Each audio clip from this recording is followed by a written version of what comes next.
Hard হওয়া উচিত, কিন্তু কালকের কোশ্চেনে তো অ্যাডমিশনের কোশ্চেন দিয়ে দিছে। গতকালকেটা একটুখানি হার্ড ছিল, সবার জন্যই সেটা হার্ড হয়েছে। আজকেটা তুলনামূলক সহজ ছিল।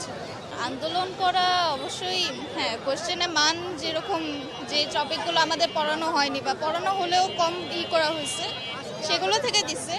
তো ওই বিষয়ে আন্দোলন করা উচিত, এবং যারা বন্যায় আক্রান্ত ওদেরকে পরীক্ষা একটুখানি পিছিয়ে দেওয়া উচিত, সে বিষয়ে আন্দোলন করা উচিত। পরবর্তী ব্যাচ বইয়ে যেসব টপিক আছে একটা অধ্যায়ের, সবগুলোকে সমানভাবে গুরুত্ব দেওয়া এবং সেভাবে প্রিপেয়ার হওয়া। মোটামুটি ভালো ছিল, এমসিকিউটা কঠিন ছিল। না, গতকালকেটা আসলে অনেক কঠিন হয়েছে। হ্যাঁ, সেই অনুপাতে আজকের সিকিউটা মোটামুটি সহজ ছিল, কিন্তু এমসিকিউটা আবার কঠিন।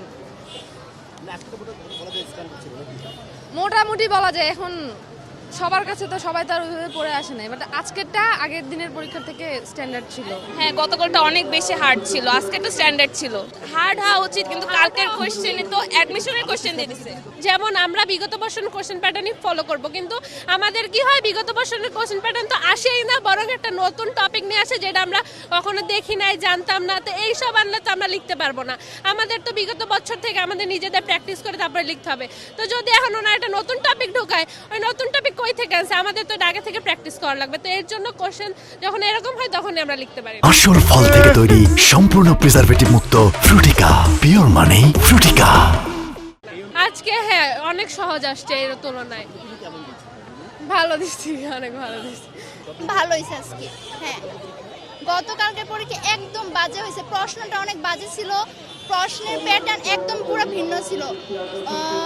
সৃজনশীল আমরা যা প্র্যাকটিস করছি টেস্ট পেপার থেকে কিচ্ছু ছিল না, সব আননোন ছিল, আননোন প্রশ্ন ছিল। আমরা যেরকম পারছি দিছি, কিন্তু 6 আর 7 যেহেতু ভুল ছিল, আমাদের ফুল মার্ক দিবে বলছে। আর যদি ফুল মার্ক নাও দেয়, আমাদের বলছে আবার পরীক্ষা নেওয়া হবে। আমরা ফেসবুকে দেখছিলাম যে আমাদের আবার পরীক্ষা নেওয়া হবে। এখন সবার নেওয়া হবে নাকি, যারা দেয় না শুধু তাদের, অনেকেই কিন্তু ওদিন পরীক্ষা দিতে পারে না, তারা দিবে নাকি আমরা সবাই দেবো, সেটা এখনো বলা যাচ্ছে না। কালকে শিক্ষামন্ত্রী বলছিল যে আবার পুনরায় পরীক্ষা হবে, এখন সবার দিতে হবে নাকি যারা দেয় না তাদের, এটা আমরা এখন বলতে পারতেছি না। সিকিউ এমসিকিউ দোনোটাই সহজ ছিল। কোশ্চেন আজকে তুলনামূলক সহজ ছিল, আর আজকে পরীক্ষাটা অনেক ভালো হয়েছে। হ্যাঁ, গতকালকেরটা মোটামুটি, সিকিউরিটি একটু হার্ড ছিল।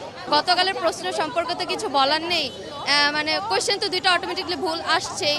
তো মানে বিগত বছর এত কঠিন কোয়েশ্চেন মানে টাচ করার মতনই হয় নাই, বাট আজকের কোয়েশ্চেনটা ইজি হয়েছে, পাস করার মতন, আলহামদুলিল্লাহ ভালো হয়েছে। বাট ফার্স্ট পেপারের কোয়েশ্চেন মানে অনেক খারাপ হয়েছে, এক্সাম ফার্স্ট পেপারটা। দেখেন, বাংলাদেশে তো স্টুডেন্ট সবার ব্রিলিয়ান্ট না, মানে মিডিয়াম আর কি সবাই। তো ওই তুলনায় এই কোয়েশ্চেন করাটা উচিত হয় না আর কি, কারণ বাংলাদেশের সবাই বেশিরভাগ স্টুডেন্ট মিডিয়াম, মানে এরকম তুলনায় তো আমাদের এরকম কোয়েশ্চেন করে বেশিরভাগ আর কি নার্ভাস হয়ে গেছে অনেকেই। আমাদের ফ্রেন্ড সার্কেল অনেকেই মানে কোয়েশ্চেন দেখেই মানে অ্যান্সার কি করবে, তাদের মানে নার্ভাসনেসটা বেশি কাজ করছে। তো এর জন্য ফার্স্ট পেপারটা মানে ওই রকম কোয়েশ্চেন করা উচিত হয় নাই। তো বলা হয়েছে যে 6 নাম্বার আর 7 নাম্বার কোয়েশ্চেনের মার্ক দেওয়া হবে।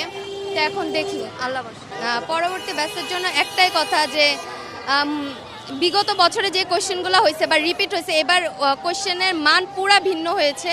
তো মানে পড়াশোনা অনেক করতে হবে, কোনো ফাঁকিবাজির কোনো সুযোগ নেই, যা আছে সব কিছু পড়তে হবে। মানে আমাদের তো ফার্স্ট পেপার হচ্ছে বুয়েট টুয়েটের কোয়েশ্চেন থেকে, তো অ্যাডমিশনের কোয়েশ্চেন থেকে আমাদের কোয়েশ্চেন করা হয়েছে আর কি। তো ওই অনুযায়ী প্রিপারেশন নেওয়া উচিত।